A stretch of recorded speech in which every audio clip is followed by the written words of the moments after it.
Hello and welcome to the Kent Voices podcast with me, your host, Charlie Gurr. We're coming up to exam season at Kent, and whatever you're studying, chances are at some point you'll have to prepare for examinations of some kind and might be in need of some tips for studying effectively and also how to take good breaks and remain calm. So with that in mind, I'm joined by some guests that will hopefully be able to help with that. So would you all like to introduce yourselves? Hi, I'm Kasia Senyszyn. I'm from the Student Learning Advisory Service, and I've been a student at Kent as well, so I can give you lots of top tips on getting the most out of your revision. Hello everyone, my name is Lupe. Sellei. I'm the current Vice President of Academic Experience at Kent Union, and I used to be a sport management student in Medway campus. I'm Chilene. I'm a final year student studying cultural studies and social anthropology. Hey everyone, I'm Becky Lamyman. I am the Student Equality, Diversity and Inclusivity Officer at the university, and I also was a student here a very long time ago. Okay, great. So would you mind all sort of sharing some tips of things you might have found useful? Because I know some of you mentioned that you studied at Kent before. So what tips would you give to those that have got exams coming up? I think for me, I would certainly say just to try and use your time as wisely as possible. That doesn't mean cram it full of everything all the time, but use it efficiently and effectively. A targeted approach to revision is the most effective. So instead of trying to revise everything, try to figure out what you actually need to revise. If you're doing an essay-based exam, for example, you might not need to know every topic inside and out. You could maybe only look at 60% of the topics, for example, because you're not going to get a question on everything. So, again, give yourself a targeted approach, work on the things you know that you're going to be stronger on, maybe things you've done essays on before, and then, sort of make a list of priorities, things that you think are definitely going to come up. Absolutely. I think time management is really crucial. You've only got so much time where you can plan your revision. Remember, exams aren't there to catch you out. Everyone wants you to succeed. They want you to do really well. That's what you've been working towards. Your lecturers, your tutors, your academics, they are there to support you. So if you're not sure about something or you've just forgotten an approach to it, drop them an email, grab them on the Teams chat, ask the questions. They would rather you asked and you got things clear in your head rather than you struggle on and try and make it up as you go along. Remember, everybody wants you to do well in your exams. Yeah, I think following up from that point, just making a plan, like telling yourself, okay, on this day, I'm going to revise this, and this week is really important. But also not to get discouraged if your studying doesn't go exactly how you planned it to go. A lot of times you're like, oh, I couldn't make it. There's this bit that I missed today, and then everything starts getting delayed. But really you should, focus on powering through. And I think that definitely choosing a few topics and really exploring them in depth is really important to kind of get that really good expertise on a particular topic in your course, in your module. Chilene, do you have anything? Yeah, I feel like as well, when you're doing a social science specifically, focus on the theories more than anything to learn, because if you know the theory, you can bring in your case studies, you can bring in other literature, as long as you know the theory of the topic you're discussing. So if you are really stuck with what to study, what to focus on in social sciences, I can't speak for all schools, focus on your theories. Yeah, and also because this year is, most students will be having online exams, which, are open book. I'd say focus more on understanding the timeline of the topics that you are looking at. So in this week, just try to remember a particular topic is associated to this particular week. And in that way, you are going to be a lot more effective at finding the information that you need to include in your answer. And that's really important. Knowing where to look for things for open book exams can save you a lot of time, and it can save you a lot of stress as well. Make it easy on yourself. Like if there are topics that kind of overlap or that lead on to each other, then, by all means pick those. No one's going to be really impressed that you tackled the really big, complicated one if you don't get it right. Like you make it easy on yourself and find ways to connect some of the topics so that you don't have to study everything all at once. And something you just said, Lupe, about look at it day to day, week to week, and kind of reflect on what's working and keep going. Absolutely, being reflective about what works for you is really, really important as well. If you've got yourself a schedule where you're going to be starting revision at 7 a.m. every morning, but you know that historically you don't generally get up until 11, then you're setting yourself up to fail, and then you're just going to end up in a spiral. It's just going to lose you confidence, and it's not worth it. Reflect on what works for you and what practices work for you. Similarly with revision techniques as well. Like if you're a visual person, then think about making things bold and with color, and maybe use mind maps or imagery or things like that. Or if you know that you're the sort of person that learns things by listening to it, then record yourself talking about stuff, or record different notes. So think about what works for you and make it easy on yourself, and do it in sort of small, manageable chunks. Revision doesn't have to be about locking yourself in a room with your books either. If, for example, you know that you need a bit of fresh air and exercise, you could record yourself and listen to those recordings back as you go for a walk in the woods or go for a run, get out of the house for a bit. Know what your personal learning styles are. Do you need everything written down 12 times in order for it to sink in? Do you like to read things and take it away and reflect? Are you an essay writer? Do you need practice questions?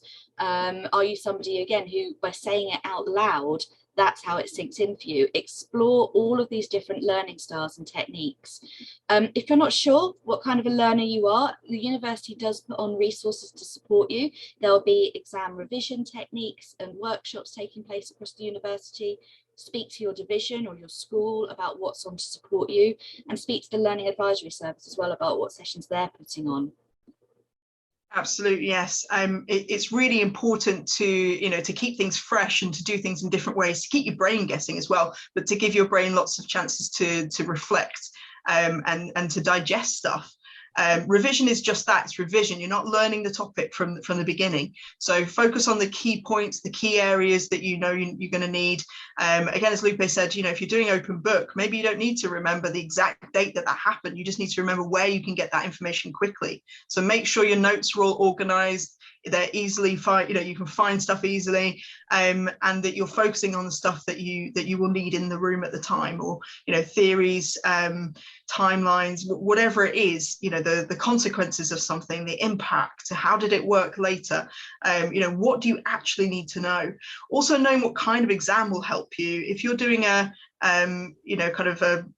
multiple choice kind of thing, you might need to know more dates, facts, figures, kind of hardline facts. If you're doing more essay based, it might be more about the impact of something or the influencing factors, that kind of thing, and more theories. So think about what you need to know for each exam. Remember as well, your brain is a battery and it needs to recharge, and your body needs recharge as well. Make sure you book in decent meal times, which you've got time to prepare them and you're not relying upon fast food or takeaways or stuff that you just make with boiling water. Make sure you're getting time out in the fresh air or exercise or social time. Call your loved ones, call your friends and have a bit of a chat and switch off, and you will perform better in your revision for it. Some of you will be practicing Ramadan during your exam and revision time. If you are, make sure that you look at your nutrition and your health as well. And we do have some guidelines on supporting you through that, because fasting and revision are quite, they're not happy bedfellows, put it that way. So make sure you're looking after yourself if you are acknowledging and following Ramadan. I guess following on from what you touched upon, Becky, about the social aspect and how important that is in taking care of yourself. Something that's really, really important is, and again, related to, looking at different ways of revision and how other people revise and finding your perfect methods for revision, is establish yourself a really good working and study group. It could be either with your friends, but if you don't find that useful because you get too distracted if you sit in with your friends, do it with strangers. You might have a group chat for people in your course that you can ask, hey, is anyone going to the library today? Do you want to go over this topic together?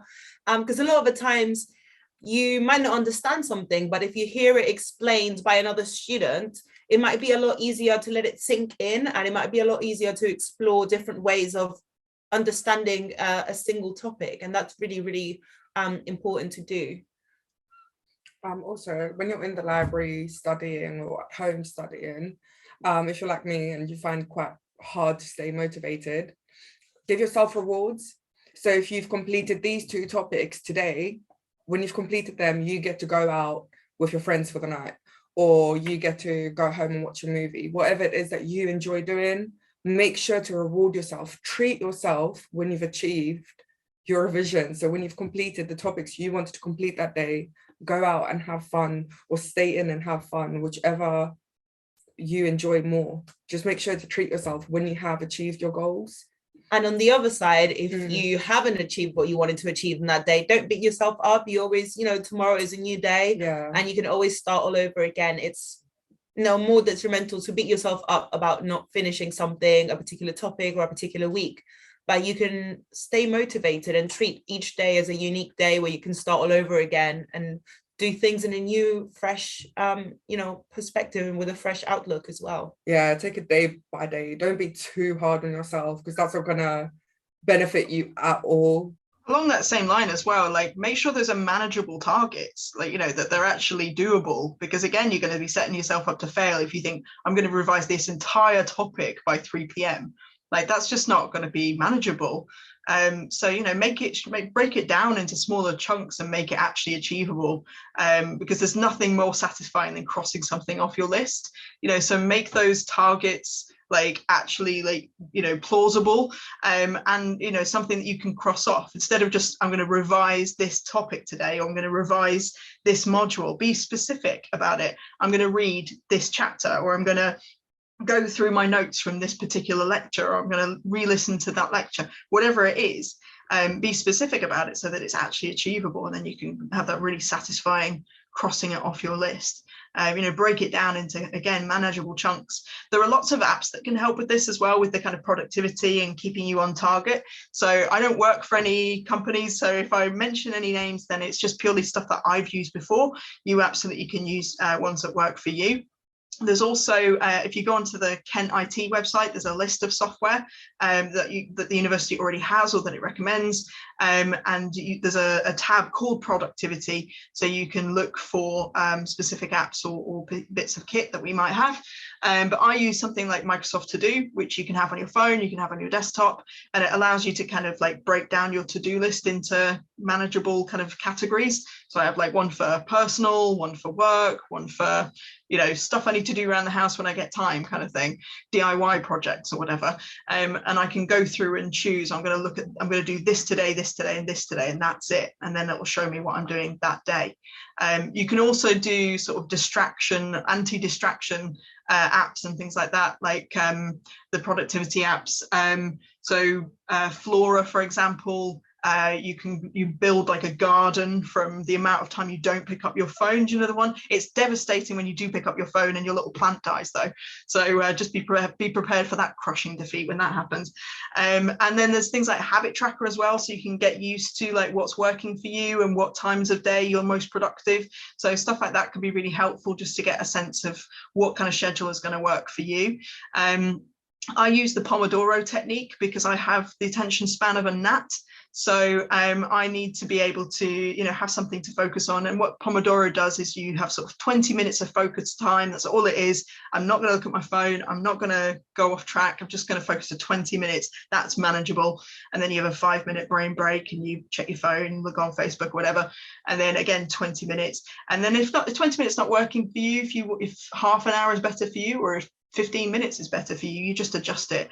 But it gives you that kind of focused burst, and I find that helpful to kind of try to limit the distractions. And of course, you can put focus time on your iPhone and things like that to try and limit the amount of pings you get at certain hours if you're going to have a study sesh. And just try to think about your space as well. If you're getting stuck in your room and things are starting to get Netflix is calling, then maybe go for a walk, or go and take your books and sit in the Gulbenkian, or sit in a cafe somewhere, or meet somebody. Know your triggers. Try to use your space effectively. Try not to study on your bed if you can help it, because that sort of tells your brain it's time to relax. So try to go further afield from that and tidy up your space so that you're in work mode.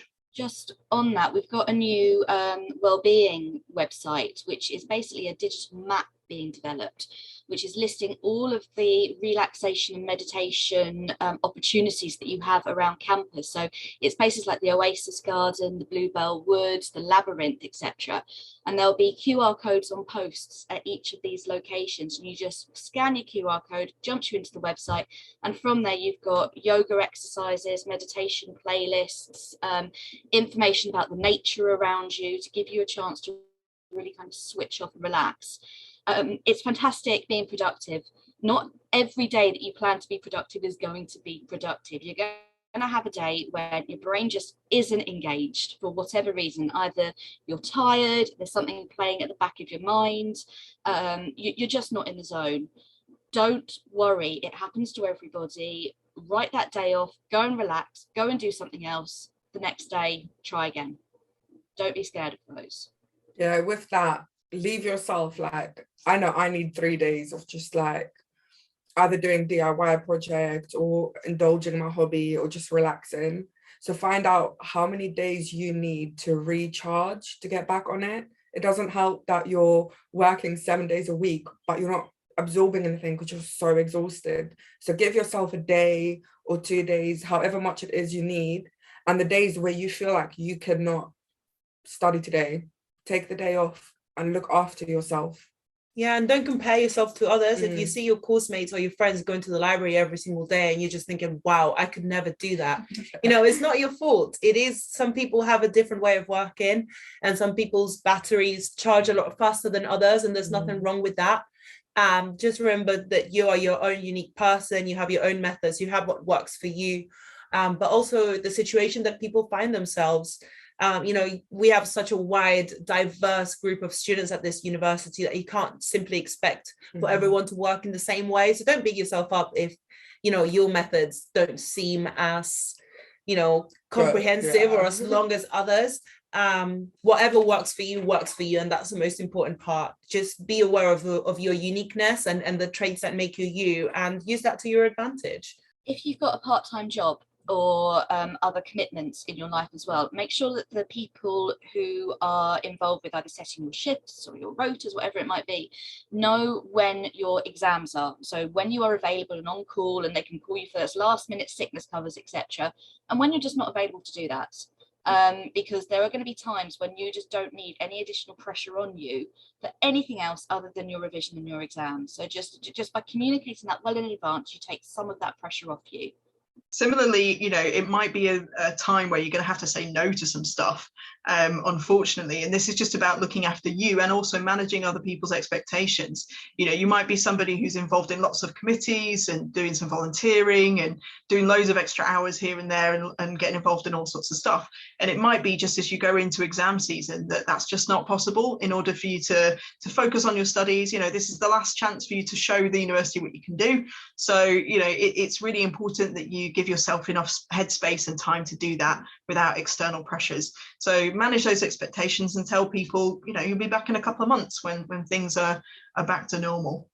If you go into an exam and it doesn't go as you wanted it to go, the questions aren't what you're expecting, you don't think you performed to your best ability, you panicked, you were sick, again, don't panic, okay? It's not the end of the world.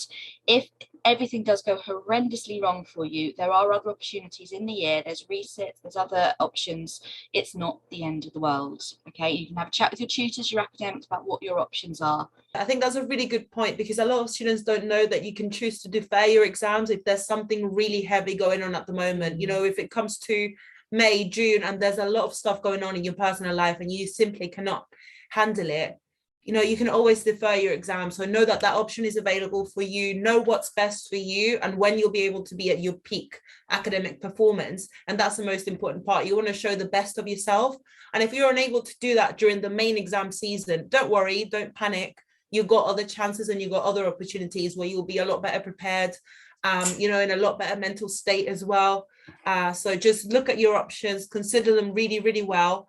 And just be patient with yourself at the end of the day. Yeah, if you're struggling, especially with mental health, and it's coming up to exam season and you're finding yourself anxious, you're finding yourself low mood, always remember that SSSW is on campus and they're there, and you can just explain how you feel and they can find you a route that will support you and help you. I know I've been through it, and it's supported me tremendously with my studies. So always go out and have a look and see what they can offer you in regards to your mental health and coming up to such stressful season. Yeah, and on that note of SSW as well, if you feel like you need an ILP, an individual learning plan, make sure that you get it in time for the exams, because if it's a matter of, you know, you don't focus really well in a room full of people and you might need to be in a separate room, there are these accommodations that the university can do for you. They can give you a bit more privacy in a smaller room so you don't feel as anxious, or they might be able to give you a little bit of extra time if you have special learning difficulties like dyslexia, dyspraxia, ADHD, whatever it is. There are accommodations and things in place from the university, how they can support you. So please do make sure that you get in touch with SSW if you feel like you might need a little bit of extra support and help during exam season. And again, don't compare yourself to others. If you're feeling like, oh, I might not need to go to SSW, there's probably people that are worse off than me. If you're already thinking that you might need help, then that's the help that you need, and you should go. Compare it. Yeah, don't compare it to other people, other people's situations. If you need it, go and get it. Okay, so we've heard about some of the tools that people can use. I know you mentioned about some of the apps. What workshops are available at university then that can help with that as well? Well, the Student Learning Advisory Service has a number of stuff going on. All the way through the year, you can book a one-to-one with one of our learning advisors to talk about anything to do with the learning, really. We support students from foundation all the way to PhD in every division. So if you want to talk about what revision methods might work for you, or how to put together a schedule, or how to decide which topics you want to work on, whatever it is, or if you want to go through some assignment feedback that if that's part of your kind of revision process, is looking at some of the feedback you've got from assignments, which is a good place to start, then we're more than happy to do that. We also have a number of workshops coming up on Teams. These are kind of just bite-sized workshops. They're about half an hour. You don't need to book, you can just pop in, the links are on Moodle, just search for skills workshops on Moodle and you'll find the Moodle page. So we've got things on managing exam stress, revision techniques, writing essays in exams, online exams, all different things. Similarly, if you're nothing to do with exams, if you're in dissertation season, then we also have sessions on dissertations, and again you can have a one-to-one about that. So loads of stuff on the website, which is just Kent/learning or student-learning-advisory-service. Either way, you'll find us. So loads of stuff on that. And as Becky said earlier, there'll be some stuff that your school or your division will also be putting on. Take advantage of the social stuff that they do, not just the revision sessions and the workshops, because you might be able to find a study buddy there or a study group. There's usually free food. Who doesn't love free food? And it's really good to recharge your body and your brain as well. So take advantage of those opportunities, and speak to other students, find out what works for them. Maybe try some different techniques, things that you haven't tried before. So again, those kind of events are a really good idea to sort of get you to think of new techniques, new ways of looking at information, and figuring out what kind of learner you are and what might work for you, what strategies would work. Equally, if you have a look at the student support web pages, which is just kent.ac.uk/student-support, there's a whole bunch of workshops advertised there, everything from walking buddies through to managing anxiety, managing stress, productivity workshops. So have a look and see what's available.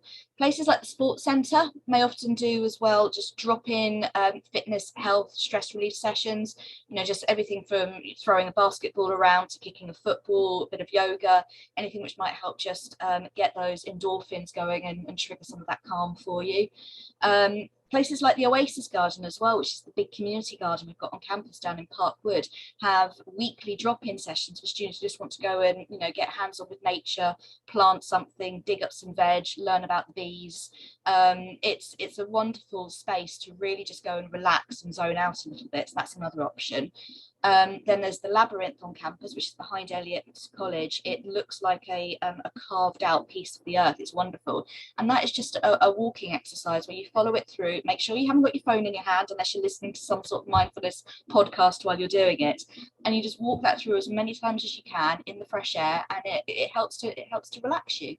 There's lots of options on campus. Sometimes you've got to go out and just look for them a bit. Yeah, and also there's going to be a lot of initiatives that we'll be putting on in collaboration with the university to help students look after themselves. So look out for any pets as therapy that you might see around campus, because that's always really nice, being able to pet a little puppy. You know, students really enjoy that, and it really helps with taking a break and kind of putting your mind on something else. And also there's going to be other activities, and hopefully, you know, maybe some axe throwing to get that energy out of you, and kind of, you know, if you're angry about something, or if you have other things on your mind, to give you that opportunity to really, you know, put it all out there. And I think that that's really, really important. I guess, Charlie, do you have any revision tips, exam tips?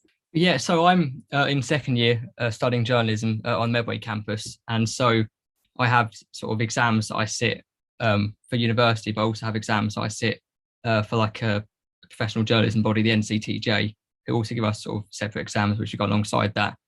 And yeah, I just say make sure to sort of get that balance right, because I often find that it's easy to think I've got such a huge workload I need to get through. I can see all these exams I have ahead of me, but equally, if you burn out and you don't have that that focus and concentration, you can be reading through your notes or doing whatever you might be doing.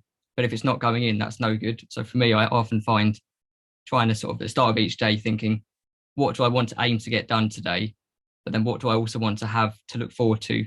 Like I know some of you were saying, just having that kind of sort of mapping out your day and taking each day as it comes. Because like you say, sometimes things come up in the day or at uni or wherever it might be, and you think, oh, I'm not going to be able to get this done today. But it's a case of not panicking and not thinking, oh no, I didn't get what I need to get done today. Because when tomorrow comes, you can add that onto your list for tomorrow. But it's not to try and put too much pressure on yourself, because that's when the stress can start to mount. Just my last tip really would be, do not waste time typing up your handwritten notes. It is not an effective revision strategy. It feels like it is.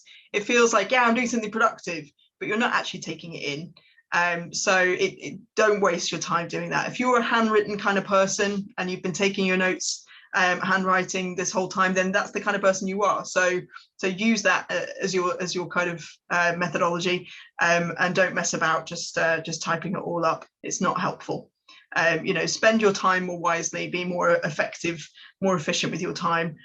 You know, by all means, write it up on flashcards or mind maps, or, you know, try to kind of get it into different formats. That's fine, that's great. But if you're just doing it word for word, you're not actually really taking anything in. And again, remember, this is revision. This is not you doing the course again. So be selective with what you're focusing on, and what you need to look at. Use your time wisely. And that includes the social time, the downtime, some digest time. Use that time wisely. And if you sort of wake up and just like, I'm not feeling it today, nothing's going to go in, I'm exhausted, then don't try and push through, because you're going to have a terrible day either way then, because you're not enjoying yourself, and you're also, it's not really going in. So you might as well just put your pens down, go out for a walk, and you know, decide to go into Canterbury or into Chatham or whatever and enjoy yourself, because you know, you've got to keep that balance. So yeah, be targeted, don't waste time with things that don't work. Be effective and efficient with your time. Mine would be aware of what your time drains are, your personal ones. So for me, I know that if I've got my phone in my bed at night, I can be on that looking at social media, mindlessly scrolling for hours, and it means you're not sleeping, you're not doing anything constructive with your time, you're not relaxing, your brain is still completely engaged and hardwired to keep going. It's not switching off, and it's one of the worst things you can possibly do, because it is sabotaging you on so many different levels. So be mindful of what your personal time drains are, know what your triggers are, and try and avoid them. Yeah, I guess my final tip is just be in control of your day, kind of related to what you guys are saying. You know, when we don't feel in control of our day, when we don't feel like we have a choice in what we do during the day, then, you know, when night comes, we perceive, oh, I have all this free time. Now I'm going to be on my phone. Now I'm going to watch a half a season of a show on Netflix, when really that's not the best use of your time. You just trying to regain that control that you didn't see during the day. So you're trying to fit all your activities that you enjoy when you're really supposed to be resting and relaxing and getting into bed. So make sure that, you know, that you find those pockets of time during the day to do the things that you enjoy, so that when it comes down to the nighttime, you feel like you've been in control of your day, you've been in control of your plans and the activities that you got up to, and that you can go to rest, you know, with a clear mind, just a clear body, just relaxed and just ready for the next day, I guess. Yeah, I feel like it's important to have a sleeping schedule as well. That's not to say that you need 8 hours. Some people only need 3, some people need 6, some people need 12, and that's okay. But make sure that you're getting the sleep you need every single night. Turn your phone on like D&D if it distracts you. But when you get into bed, read a book or calm down and go to sleep. Like sleep is so, so important. Otherwise, you'll just feel drained, stressed, and exhausted. You won't take anything in. Everything you do will be useless. And the days start to blur together when you don't get enough sleep. So make sure that, you know, you got a clear start and end to your day, so that things don't get muddled and your brain doesn't get all confused, because it's going to be a very busy time with a lot of information, trying to be fit into a very small space of time. So make sure that, you know, that you're starting each day fresh and relaxed and calm. Yeah, set up a sleeping schedule though. Along the same lines as well, like although it sounds kind of scary, like do the big scary things that are going to drain your brain at the beginning of the day, because your brain sort of tires out as the day goes on. You know, cognitively, all the little things that we do, you know, deciding what to wear, deciding what to have for breakfast, all of those things, they drain our brain. So, you know, the scary topic that you keep putting off, do that at the beginning of the day. So that, you know, first of all, it's a real sense of accomplishment. I did that big scary thing that I would not been looking forward to, and that will set you up for the rest of the day. But also your brain will be able to cope with it a lot better at the beginning of the day. Thank you very much, everyone, for coming on and sharing the tips that you had. And remember, everyone, if you want to find out more information about what we talked about, you can visit kent.ac.uk/student/exam-calm, and also look out for the hashtag exam-calm on social media. And remember, you can get support from your departments as well if you ever need that. Unfortunately, that's all we have time for on this episode of the Kent Voices podcast. This podcast was brought to you by Student Services at the University of Kent. For emergency support, visit www.kent.ac.uk/student support. And for more information, visit www.kent.ac.uk/student services.